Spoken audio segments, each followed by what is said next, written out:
La cooperativa idroelettrica SECAB ha in programma diversi investimenti per l'ammodernamento e la riqualificazione delle proprie centraline idroelettriche, necessarie alla produzione di energia rinnovabile, oltre 10 i milioni di euro stanziati.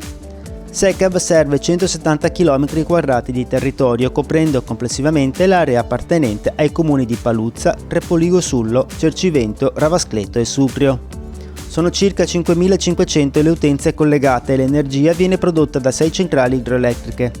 La cooperativa, il cui bilancio 2020 si è concretizzato con un utile di oltre $500.000 di euro, dà lavoro a 23 dipendenti e può contare sul sostegno di 2.700 soci. Le centrali idroelettriche sono state il nucleo originario dell'impegno industriale di SECAB e ancora oggi ne rappresentano il core business.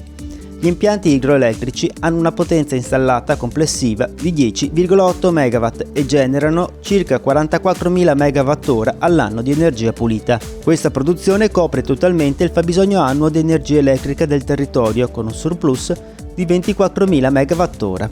Ciò evita la combustione di oltre 10.000 tonnellate equivalenti di petrolio e quindi l'emissione in atmosfera di 26.000 tonnellate di anidride carbonica.